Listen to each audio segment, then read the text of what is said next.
He was in the Royal Scots Fusiliers, which, as he pointed out, a lot of Scots don't play cricket. I'm interested in cricket. But he played in South Africa, and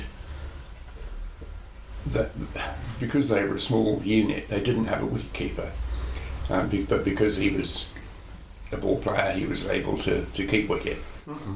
And however difficult the bowling was, he was able to take it and not concede byes, and he got on. He was the only private. All the others were officers, mm-hmm. and he felt that the cricket gave him the ability to, or the opportunity, I suppose, to communicate with them and to get on with them, if not to make friends with them. He gained their respect because of his sporting abilities. Right. So he, from what he tells you, had a fairly good relationship with the officers. Any of your recollections there about life in Croydon post Second World War would be interesting. Well, Dad came back from the war, and he saw me, and I saw him for the first time. When he returned from Burma. So, what year was that? That would have been 46. So you were 3 years old for the first time your father saw you, and you saw your father. Yeah. I remember rationing and the cues that involved. Mm-hmm. I remember general sort of, I don't know whether it was hardship, but you couldn't have what you always wanted, but then you didn't want it. You knew you couldn't have it, so what's the point of wanting it? It didn't impinge on their thinking. Of life, did he pass any comments about his own opinion about what the war was about, and the immensity of the loss of life? If that he thought, I think it'd be probably accurate to say that he thought all war was wrong. Mm-hmm. He wasn't in favour of the Second War, and thought that war was going to be done. I was going to come on to that. He didn't say much about it. Right. He wasn't. He wasn't. He left school at 14. He wasn't an educated man. Yeah. But he read. Mm-hmm. He read novels. He read the paper, the Daily Herald. It wasn't. But he wasn't. We didn't discuss big political issues or decisions or the state of the economy, because that wasn't his kind of that you're aware of. He, and I don't know how long after the war, he joined the Croydon Council. Mm-hmm. and became a disinfector, right, which involved driving a van and going to people's houses where residents were suffering from contagious diseases, mm-hmm. diphtheria, scarlet fever, that sort of thing. Yeah, TB. Okay. And disinfect the linen and clothing, and. Right. So his job entailed going round the houses and collecting the linen. That's right. Yes, and taking it back.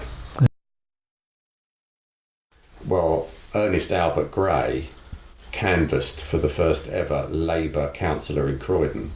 That would have been in the 1920s, and our mum used to go out with Grandad, knocking on people's doors and things like that, delivering leaflets for the Labour Party. They were he was very serious, and Dad had the same outlook as well. They were very much members of the Labour Party, paid up members of the Labour Party. Grandad, Ernest Albert that is, and our dad and our mum.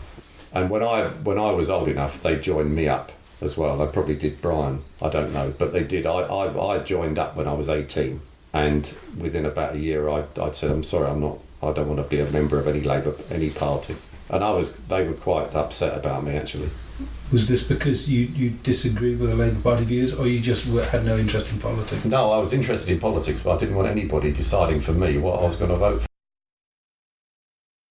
Was overseas for a long period in the battalion, and when they returned to Britain in about August or early September 1914, they hadn't been home for a long time, and the men were on the point of revolting or even mutiny, that's the word, thank you, and unless they could go home. Now, our grandfather had no family at that point, apart from his, obviously, parents and aunt, grandmother and whatever he lived with. He didn't have a wife and children, but there would have been lots of men in the battalion, or in the group, that would have had, and they wanted to go home and see their families because they knew they were going off to war.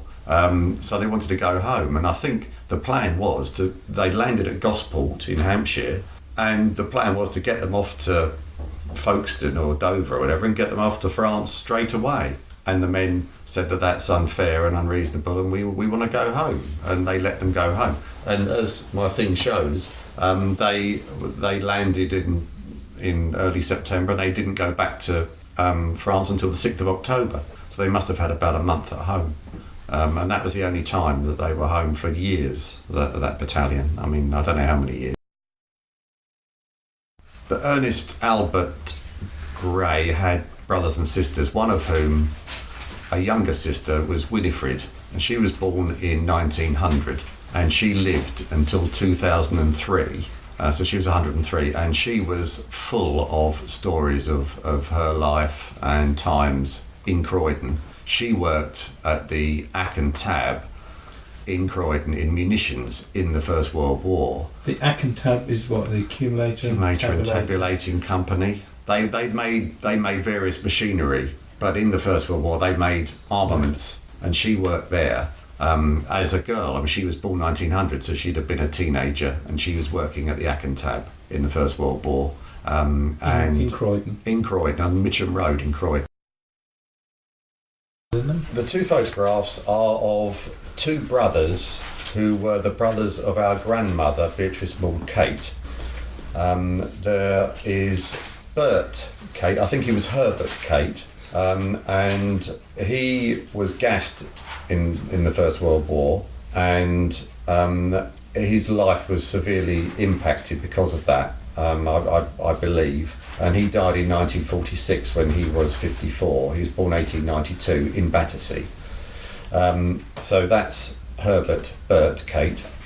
And then there was George Cate, who was born 1894, and he was killed in the First World War. Again, these photographs are of these two brothers in their uniforms. I know nothing else of their careers or his histories. But Bert was gassed but survived. Bert was gassed and survived, but had a difficult life, I think. Our father, his mother's brother, two brothers, there was Reg and Jack, and they were both in the First World War and both killed. Jack was killed, he was in the 8th Battalion East Surrey Regiment, and he was killed on the first day of the Battle of the Somme in 1916. 1st of July 1916. 1/7/1916, yeah. And we have been to Teatvale to see his memorial. I say we, that's me and my partner. We went to Teatvale to see his memorial and put a poppy down for him. No one else in the family would ever have done that before, I know. So I really wanted to make that journey to see him. The other one, Reg, was killed and he's at Turlington Memorial.